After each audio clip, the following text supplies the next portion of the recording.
আমাদের নেতা কর্মীদের আমরা দিয়েছি, আপনারাও ব্যবসায়ীরাও দিয়েছেন। আবারও আজকে আমি এই ঢাকা শহরের সব বাংলাদেশ যেখানে যেখানে এরকম অবস্থা আছে, আমি নির্দেশ দিয়েছি আমার নেতা কর্মীদের যে যেখানে পারেন যেভাবে পারেন এই গরিব মানুষকে কিছু খাওয়ার ব্যবস্থা বা সাহায্য করেন। আমি এই আপনাদের এখানে আসার দুপুরবেলা ফোন করে করে সব জায়গায় আমি খবর নিচ্ছি এবং এদের ব্যবস্থা আমি করে দিচ্ছি। বিনা পয়সার চিকিৎসা, হাসপাতাল নিয়ে কোনটা না করেছি, এই সব জ্বালিয়ে পুড়িয়ে শেষ। মেট্রো রেল যে অবস্থায় পুরো পড়ানো হলো, এটা মানে আমার নিজেরই কষ্ট হয়। প্রত্যেকটা কাজ সময়ের আগে শেষ করে আপনাদের চলাচলের সুবিধা, ব্যবসা বাণিজ্যের সুবিধা সেগুলো আমরা করে দিয়েছি। আজকে আমি উদ্বিগ্ন আপনাদের ব্যবসা নিয়ে, সেই জন্য আপনাদের ডেকেছি। কারণ আমি জানি ব্যবসা বাণিজ্য আমাদের সচল রাখতে হবে এবং ব্যবসা বাণিজ্য সচল রাখতে হবে বলেই ব্যবসা বাণিজ্য সচল রাখতে হবে বলেই কিন্তু আমি আপনাদেরকে ডেকেছি। কারণ এখানে আপনাদেরও সহযোগিতা দরকার, কারণ আপনাদের সহযোগিতা ছাড়া তো হবে না। আর যে ক্ষতিগুলি হয়েছে এবং কারা করলো, এটা কোনো রাগ ব্যাপার না। শেখ হাসিনা পালিয়ে গেছে, শেখ হাসিনা নাই, শেখ হাসিনা চলে গেছে, শেখ হাসিনা পালায় না।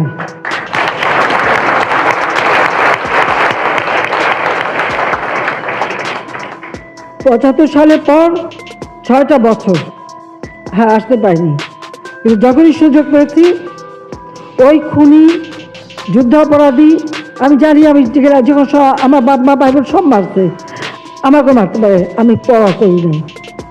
২০০৭ সালে আমার বিরুদ্ধে মার্ডার কেস দিচ্ছে, ওয়ারেন্ট ইস্যু করেছে, যখন আমি আসবো, আসতে বাধা দিয়েছে, সমস্ত এয়ারলাইন্সকে বলে দিচ্ছে আমি যেন দেশে ফিরতে না আসি। আমি দেশে ফিরবই, আমি ফিরে আসছি। আমার ফ্রান্সে যাওয়ার কথা, ব্রাজিলে যাওয়ার কথা আমি ক্যান্সেল করে দিয়েছি, যে আমার দেশের এই ক্রাইসিসে আমি যেতে পারবো না, আমাকে থাকতে হবে, মানুষের পাশে থাকতে হবে।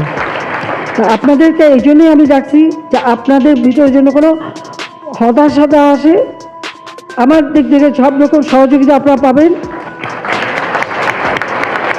এখন আগুন দিয়ে পোড়ানোর ফলে যে ড্যামেজগুলো হয়ে গেছে সেগুলি তো মেরামত করতে সময় লাগবেই। তাহলে আগুন যারা দিল, যারা পোড়ালো, আপনারা তো তাদের বিরুদ্ধেও তো আপনাদের কথা বলতে হবে।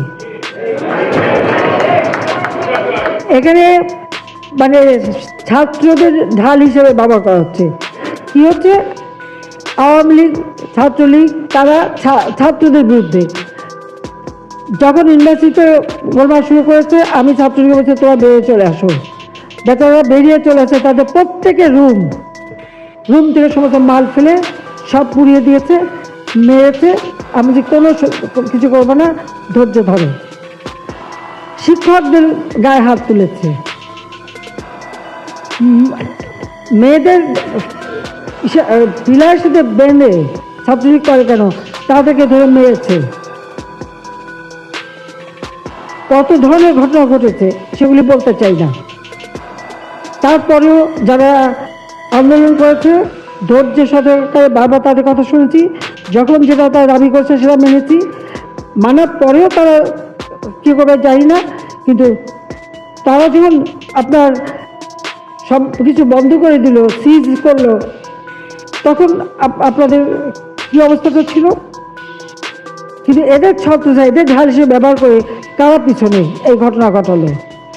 এখানে শিবির একেবারে এখন যেটা হচ্ছে পরিকল্পিতভাবে প্ল্যান করে, দীর্ঘদিন থেকে প্ল্যান করেই তারা এসেছে।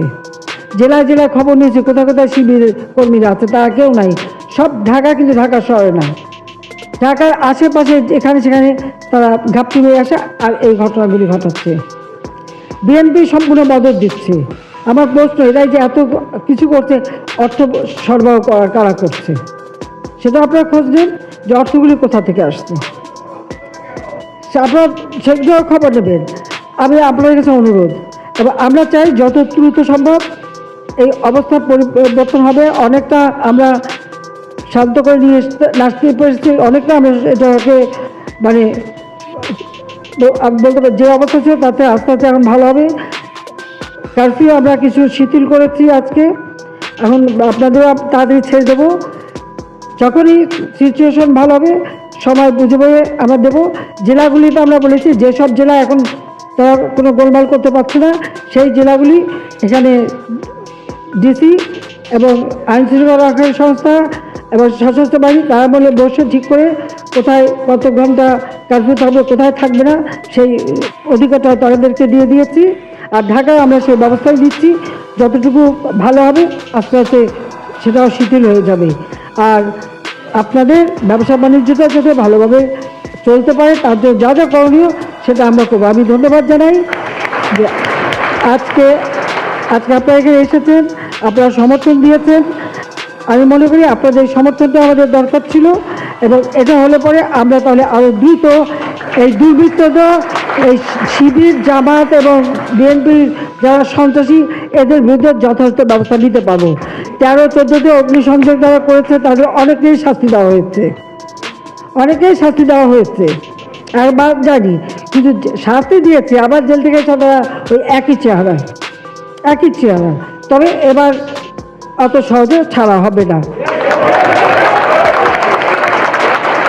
এই ধ্বংসযজ্ঞ চালিয়ে দেশকে নষ্ট করবে আর অনবরত বিদেশে আজে বাজে রিপোর্ট দিয়ে যাচ্ছে। তাতে আপনাদের সহযোগিতা চাই যে বাংলাদেশের ভাবমূর্তিটা যা থাকে সেটাই দেখেন। আমার কাছে ক্ষমতা কিছুই না, আমি ক্ষমতার মুখাপেক্ষিও না। আমি ক্ষমতা এসেছিলাম দেশটাকে উন্নত করতে। 2021 সালে বাংলাদেশ উন্নয়নশীল দেশের মর্যাদা পেয়েছে। এটা আমাদেরই কষ্টের ফসল। 2009 থেকে এই পর্যন্ত দেশটাকে ওইটুকু তুলতে পেরেছি বলে আজকে সেইটাকেই ধ্বংস করা হচ্ছে। যে এই বাংলাদেশের কোনো ভাবমূর্তি না থাকে, ভাবমূর্তি না থাকলে আপনার ব্যবসা এমনি লাটে উঠবে, এটাও মাথায় মনে রাখবেন। কাজে আমি আপনাদের ওইটুকু বলবো যে আবার ধন্যবাদ জানাই। কারখানাগুলি খোলা, যখনই ওই এক একটা এলাকা ক্লিয়ার করা হচ্ছে, যখনই ক্লিয়ারভাবে খুলবেন, আর কেউ যদি মনে করেন যে হ্যাঁ আপনি আপনার কারখানা রক্ষা করতে পারবেন সেই শক্তি আছে, এটা আপনারা খুলে ফেলতে পারেন, আমাদের কোনো আপত্তি নেই। কিন্তু যদি কোনো দুর্ঘটনা ঘটে তার দায় দায়িত্ব কিন্তু আমাদের দিতে পারবেন না, আপনাদের নিজ দায়িত্ব করতে হবে। তার কারণ আমি যখনই খবর পেয়েছি ওরা যাচ্ছে, আমি সাথে সাথে কারখানা বন্ধ করে শ্রমিকরা নিরাপদে চলতে আমি সেই ব্যবস্থা নিয়েছি আপনাদেরই স্বার্থে। ইন্টেলিজেন্সের খবর আছে বলে এটা করতে পেরেছি, গোয়েন্দা সংস্থা সময় সময় খবর দিয়েছে বলে এটা সাথে সাথে ব্যবস্থা নিতে পেরেছি, সেটাও মাথায় রাখবেন। খবর দিয়েছে, কিন্তু একটা রাজনৈতিক দল তারা যদি এইভাবে সন্ত্রাস শুরু করে, তার সাথে জামাত শিবির তো জঙ্গি দল, কাজে এই জঙ্গিদেরই তো আক্রমণ। নইলে গলা কেটে একটা সাধারণ কর্মী ভোট দিতে সবসময় আমাদের, তাকে গলা কেটে কলেজে ওখানে ফেলে রেখে দিল। গলা কাটে কি, হাত কেটে দিয়েছে, পা কেটে দিয়েছে, ছাদের থেকে ছাত্রলীগের কর্মীদের ফেলে দিয়ে মেরেছে। এই সমস্ত নৃশংসতা কে করে? কাজে এই শিবির হচ্ছে সম্পূর্ণ জঙ্গি, জামাতও জঙ্গি, আর বিএনপি আজকে তাদেরও চেহারাটা বেরিয়ে গেছে। এখনও ধরেনি, এখনও হুকুম দেয় চালিয়ে যাও আন্দোলন, মানে আপনাদের জ্বালা পোড়া চালানোর হুকুমও দিয়ে যাচ্ছে। আপনারা সমর্থন করেন, আমার আপত্তি নাই। আপত্তি তো যদি